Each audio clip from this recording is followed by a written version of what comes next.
കൂടുതൽ ഈ മേഖലയിൽ ഇത്തരം കാര്യങ്ങൾ നടത്തുന്നതിന് വേദി ഇത്തരം സാംസ്കാരിക കേന്ദ്രങ്ങൾ കൂടിയായി പ്രവർത്തിക്കുന്ന ക്ഷേത്രങ്ങളാണ്. എല്ലാവരെയും നമുക്ക് കാണുവാനും വിശ്വപ്രസിദ്ധരായ ആളുകളുടെ കച്ചേരിയും കലാപരിപാടികളും കാണുവാനും ഒക്കെ അവസരം നൽകുന്നത്. അതിന് വേണമെങ്കിൽ ടെക്നോളജി ഒക്കെ ഉപയോഗിക്കാം, പക്ഷെ അതുപോലെ അഭിനയിക്കാൻ മഞ്ജുവാനൊക്കെ കഴിയും, നിവിനെ പോലെ അഭിനയിക്കാൻ നിവിനെ കഴിയും. ഓരോ കാര്യങ്ങൾക്കും അങ്ങനെയുള്ള പ്രത്യേകതയുണ്ട്. സ്പോർട്സിനും അതുപോലെ തന്നെ പ്രത്യേകതയുണ്ട്. അപ്പൊ ആ മേഖലയ്ക്കൊക്കെ വലിയ പ്രാധാന്യം വരുന്ന കാലമാണ്. ആ കാലം ആയതുകൊണ്ട് തന്നെ നമ്മുടെ ഈ മേഖലയ്ക്ക്, നമ്മുടെ കൊട്ടാരക്കരയ്ക്ക്, നമ്മുടെ പാരമ്പര്യത്തിന് കൂടുതൽ പറയുമ്പോൾ പൊതുവെ അവിടെ വലിയ സന്തോഷത്തിന്റെ അന്തരീക്ഷം എപ്പോഴും ഉണ്ടാവാറുണ്ട് അല്ലെ. ജാതി മത ഭേദമന്യേ എല്ലാവരും ഒത്തുകൂടി എന്താ പറയുക, വളരെ സന്തോഷത്തോടെ ആഘോഷിക്കുന്ന ഒരു കാര്യമാണ് ഒരു നാടിന്റെ ഉത്സവം എന്ന് പറയുന്നത്. അപ്പോൾ ആ സമയത്ത് അവിടെ നിലനിൽക്കുന്ന ഒരു പോസിറ്റിവിറ്റി ഉണ്ട്, ഒരു വളരെ ദൈവികമായിട്ടുള്ള ഒരു ഊർജ്ജമുണ്ട്. അപ്പൊ ഇവിടെ വരുമ്പോൾ, ഇവിടെ നിൽക്കുമ്പോൾ എനിക്കത് ശരിക്കും അനുഭവിക്കാനാകുന്നുണ്ട്. ഞാനും ശരിക്കും ഇതേപോലെ ഒരു ഉത്സവകാലത്ത് കൊട്ടാരക്കര ഗണപതി ക്ഷേത്രത്തിൽ നൃത്തം അവതരിപ്പിക്കാനായി വരാനുള്ള ഭാഗ്യം എനിക്കും ഉണ്ടായിട്ടുണ്ട്.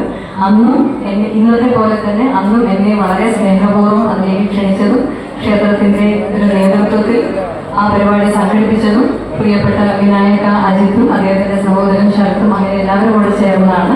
അപ്പോൾ വീണ്ടും അവരുടെ സ്നേഹം നിറഞ്ഞ ക്ഷണം സ്വീകരിച്ച് ഇങ്ങോട്ട് വരുന്നു പ്രാർത്ഥിക്കുന്നു. Thank you. വലിയ സന്തോഷം.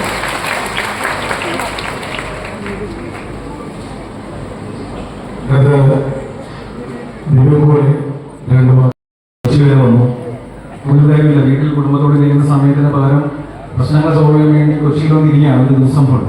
അത് നല്ല മനസ്സുള്ളവർക്കാണ് അത് ചെയ്യാൻ പറ്റുള്ളൂ. പ്രശ്നങ്ങൾ പരിഹരിക്കട്ടെ, അത് എല്ലാവർക്കും നല്ലതൊക്കെ ആഗ്രഹിക്കുന്ന ഒരു മനസ്സ് അജിതനുണ്ട്. ഞാൻ വരുന്ന വഴി ഒരു ഫ്ലെക്സ് ബോർഡ് കണ്ടു. അപ്പം ഫ്ലെക്സ് ബോർഡ് എഴുതിയത് ഇങ്ങനെയാണ്: നല്ല ഹൃദയം ഉണ്ടാവട്ടെ എന്നുള്ളൊരു ഹോർഡിങ്സ്.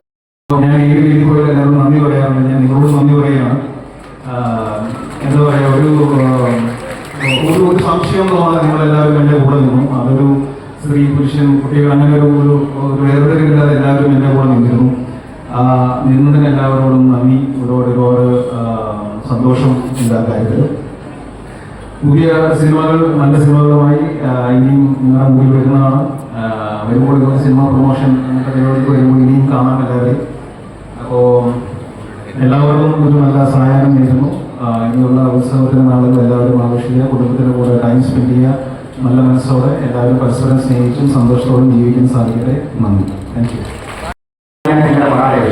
ഈ ക്ഷേത്രം പിൽക്കാലത്ത് ആ രാമനാട്ടം എന്ന് കഥകളി എന്ന ആ ഒരു കലാരൂപത്തിന് രൂപം കൊടുത്തത് നമ്മുടെ ക്ഷേത്രമാണ് എന്ന് നാം മനസ്സിലാക്കണം.